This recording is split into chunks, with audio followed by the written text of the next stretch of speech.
Bienvenue dans cette nouvelle partie. Alors, nous poursuivons toujours avec les fonctions, d'accord? Aujourd'hui, nous allons voir la fonction maximum, fonction minimum et puis la fonction moyenne, d'accord?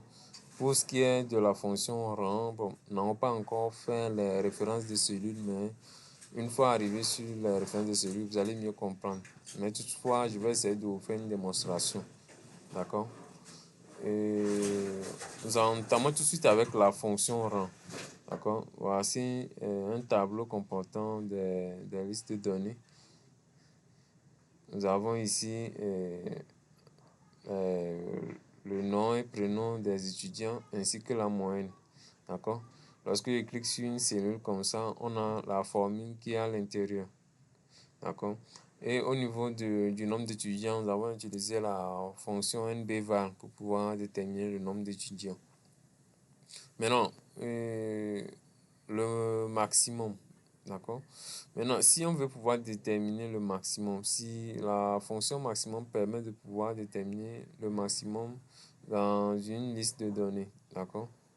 Quand on prend toute une liste et on veut connaître le maximum, il y a une fonctionnalité en Excel qui permet de le faire. D'accord? Vous venez, on saisit signe égal, d'accord?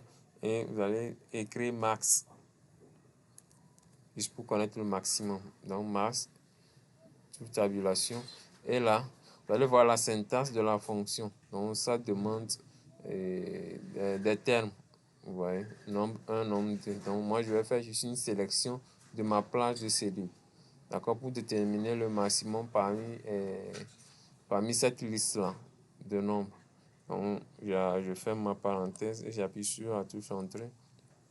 Et vous voyez que la moyenne maximale ici, c'est 16. Vous voyez.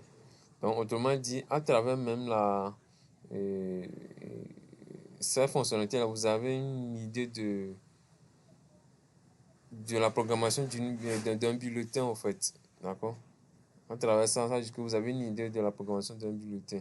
Bon, nous allons voir pour le cas du minimum. Donc, minimum, juste pour déterminer la moyenne minimale, en fait. Donc, on met la fonction égale. Et puis, min. Vous allez taper min. D'accord? Touche tabulation. Et maintenant, vous allez faire encore une sélection de votre plage de cellules. D'accord? Là, vous allez déterminer la moyenne minimale. Parce que je vais cliquer dessus. Donc, la moyenne minimale, c'est 7. D'accord? Maintenant, on va voir le troisième point. Comment calculer la moyenne de façon générale, comme moyenne générale. Donc, comment est-ce qu'on peut faire ça? Bon, il y a une fonction en Excel qui permet de le faire. Mais toutefois, avec la fonction somme aussi, c'est possible de pouvoir calculer la moyenne aussi. Mais il y a une fonction en Excel qui permet d'aller plus directement.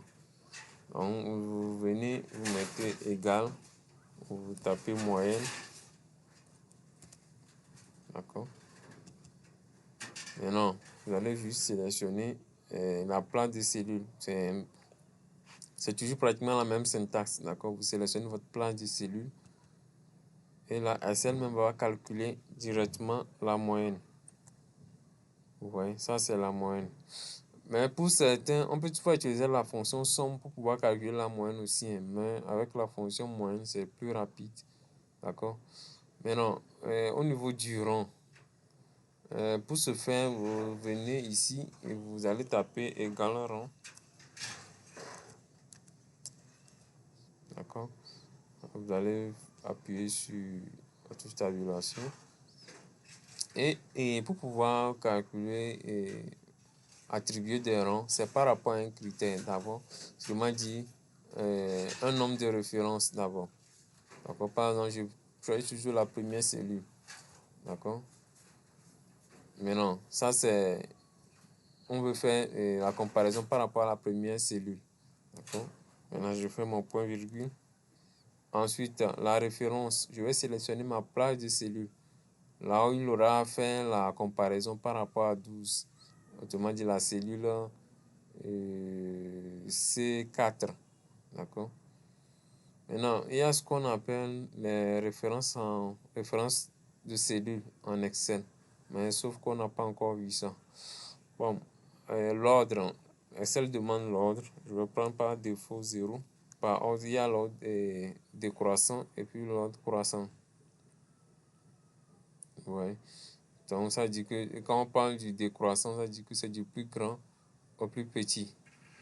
D'accord? Et quand on parle du croissant, c'est du plus petit au plus grand. Mais par défaut, vous pouvez mettre 0. D'accord? Vous mettez 0. Je vais fermer ma parenthèse. Maintenant, au niveau d'ici, je vais appuyer sur la touche F4.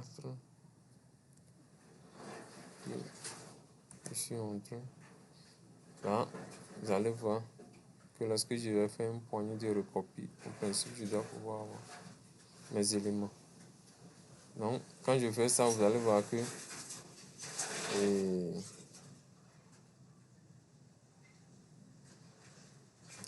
la moyenne 15, on a un qui se figure, ça veut dire que la moyenne a été... la moyenne 16 correspond à 1, la moyenne 15 correspond à 2, et ensuite la moyenne 12 correspond à 3. D'accord? Mais bon, pour ces cas-là, nous allons faire des exercices. Lorsqu'on va arriver, on va faire d'abord les références de cellules. Pourquoi j'ai fait ça, et vous allez mieux comprendre. Donc, c'est tout pour cette vidéo. Donc, rendez-vous dans une prochaine vidéo. Donc, ça sera plus basé sur l'exercice, les TP. D'accord?